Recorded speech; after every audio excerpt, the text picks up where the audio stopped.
everybody, my name is Mattwise, and this is my Fanalysis for today. So, let's talk about crossovers, shall we? Crossovers are very common for fans to make, and why wouldn't they be? If you like more than one thing, well, why not just slap them all together and see what happens? There are plenty of examples of crossovers being done in official media too, especially in comic books. Hell, Marvel and DC practically thrive on crossing over their own properties. But let's face it, it's most fun when the fans have a go at it themselves.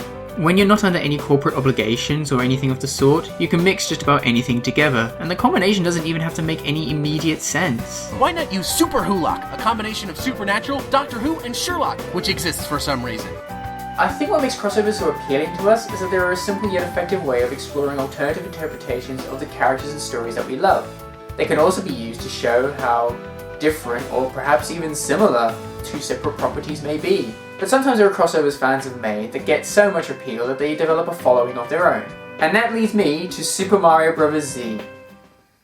And yes, it's probably about as silly as it sounds.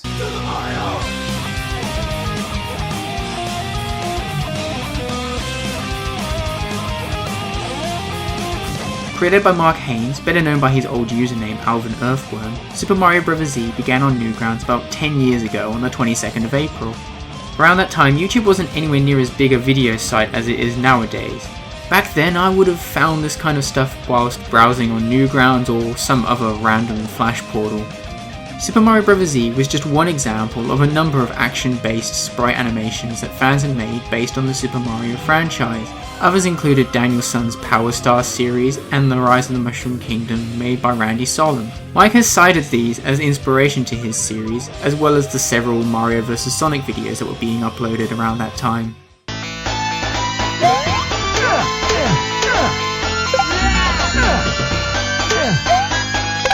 I swear to God this was good for 2001. On his Newgrounds profile, Mark explained that he was inspired by the popularity of these Mario vs Sonic videos and wanted to turn things around a bit by creating a scenario in which the two characters would be allies. You know, it's kind of funny now that I think about it, because the whole idea of Mario and Sonic pitted against one another was pushed onto us from the very beginning, since Sega began marketing their character as a competing mascot. And about his attitude. Smarty pants! Why can't it be more like that nice boy Mario? Oh! Little brat! Anyway, you may have gathered from the title that Super Mario Bros. Z is a crossover with the anime series Dragon Ball Z. Well, it kind of is anyway. It's actually more accurate to describe this series as a crossover between the Mario and Sonic franchises while containing some elements of the anime. So the story behind it is that Sonic and Shadow have arrived at the Mushroom Kingdom on a quest to find the Chaos Emeralds, which are magic gemstones from their homeworld Mobius, that grant whoever possesses them incredible power. Upon arriving, the two of them end up helping Mario and Luigi in a battle against their arch-nemesis Bowser. After that, Sonic informs the two brothers of the situation, and they in turn agree to help out. However, it turns out that an evil robotic counterpart named Mecha Sonic is also looking for the Chaos Emeralds, and so our heroes are then in a race against time to find all the Chaos Emeralds before they fall into the wrong hands. I will admit, the plot is hardly anything spectacular, but there are a couple of little things about it that I do like. In particular, it manages to thread together all three franchises by highlighting a certain archetypal plot element that they all share. The Dragon Ball series has its, well, Dragon Balls, Sonic has its Chaos Emeralds, and even the Mario games are no strangers to collections of 7 magical items. Also, Sonic did just about always have that whole Super Saiyan thing going on. Not only that, but since it kind of owes a lot from one of the storylines in Dragon Ball Z, the setup does fit well with the style of the action. You know, before I go any further, I feel like it might be worthwhile for me to go into some detail about the choice of animation style that this series has.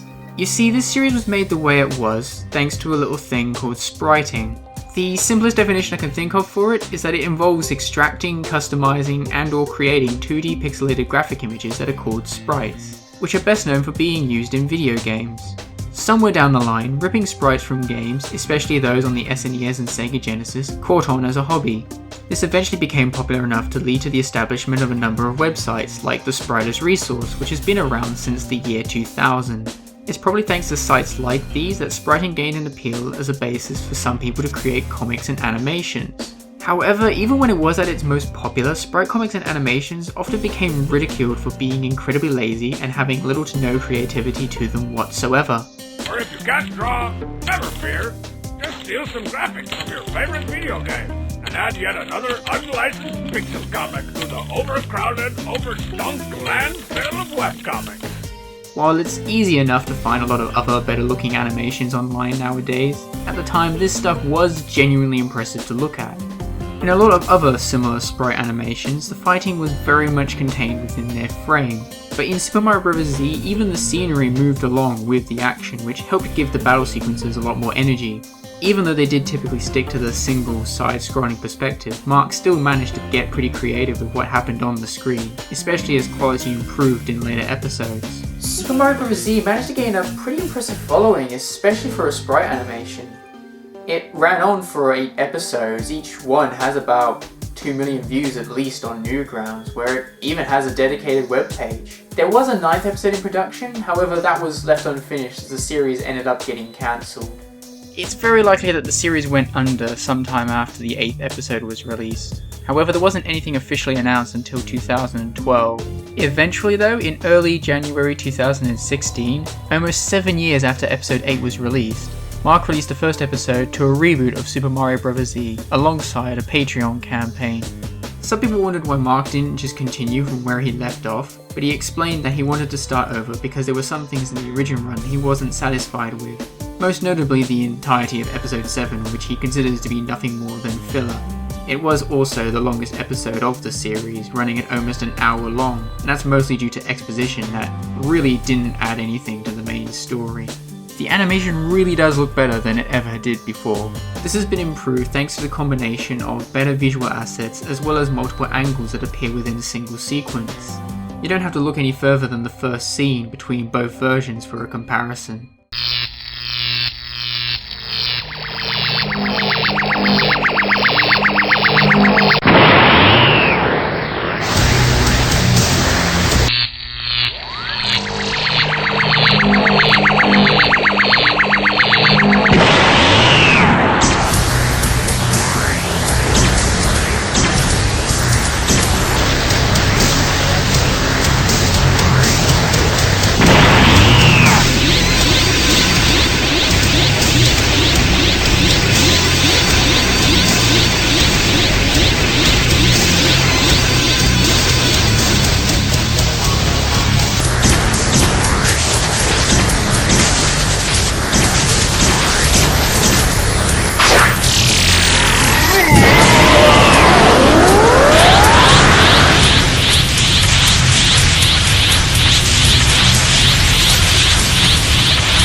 Also, while we're on this scene, Mark changed Mecha Sonic's design and renamed him to be Metallics. There are some fans who didn't seem to like this change, but I personally don't see anything wrong with it. While I can see how the spikier, almost faceless appearance of the original does appear more imposing, I do think that Metallics does at least look more like an improved model of the original Metal Sonic. Do keep in mind that when Mark started off with this series, he really was only working with what he could find. He wasn't as well versed with customizing his own sprites as he is now. Also, just like the original series, the dialogue is once again completely text-based. However, this time, since the episodes are now being made for YouTube, I like to think this will mean Mark will try to be a lot more concise with the dialogue and avoid any text dumps like what we got in episode 7. Though this didn't stop one moment from being particularly grating. Yahoo! Yes!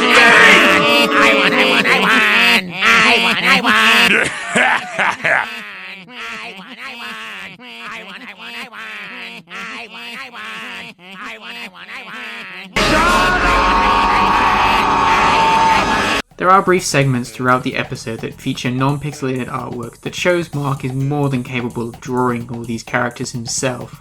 So I guess the decision to make the reboot a sprite animation as well was meant to be more of a callback to the original series. Well, that, and I'm sure it's easier to animate than to just draw everything from scratch. However, because of the way the artwork is used sparingly, it actually is quite effective. There are a couple of instances where it appears during the main fight scene between Mario and Bowser. The brief art shifts make the images pop out a lot more, and I found it made the action feel more dynamic and a lot more fun to watch.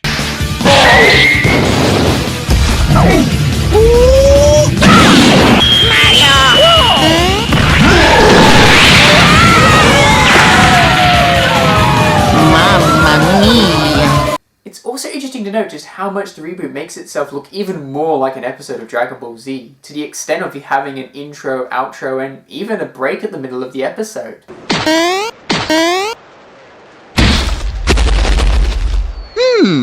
Mario!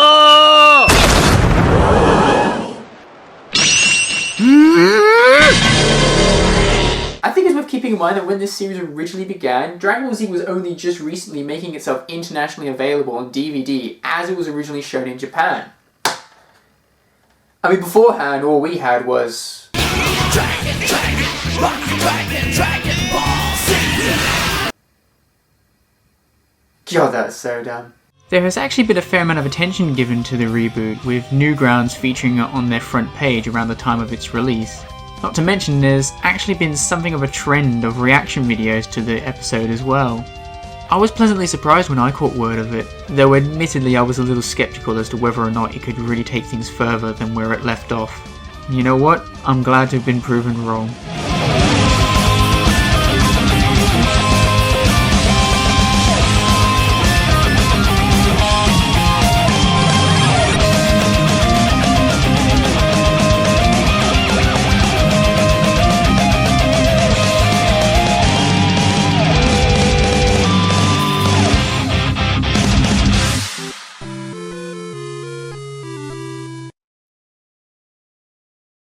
I suspect what really helped this series make a comeback was the existence of Patreon.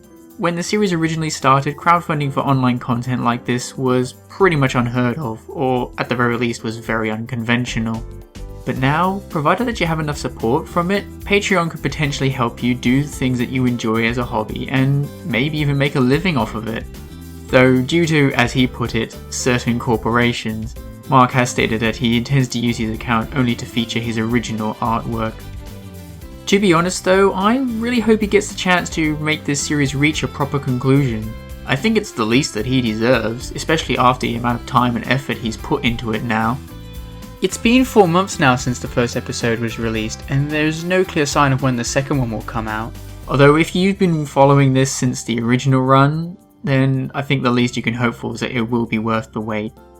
Overall, if there are any fans out there of the original who haven't seen what the reboot looks like, I can easily recommend that you go have a look at it.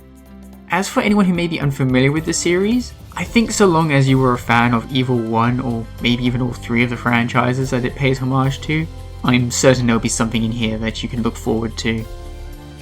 Well, that was my Fanalysis for today, and until next time, take care. Thank you all so much for watching. I'd like to give a massive shout out to Mark Haynes himself for letting me use clips of his series for this video. You can check out the reboot over on his YouTube channel, or you can go on Newgrounds where you can see the original episodes as well. I'd also like to thank Lady GT, Robert Shane, Arceus Pokemon, Zed Edge, and Hachel for letting me use their artwork. You can check out more of their stuff as well as Mark's videos through links in the description below. Finally, if you like this video and you want to see more, feel free to subscribe. You can also follow me on Facebook where I post updates, or go on Tumblr where you can ask me any questions. Anyway, that's all for now, and I'll see you all in the next video.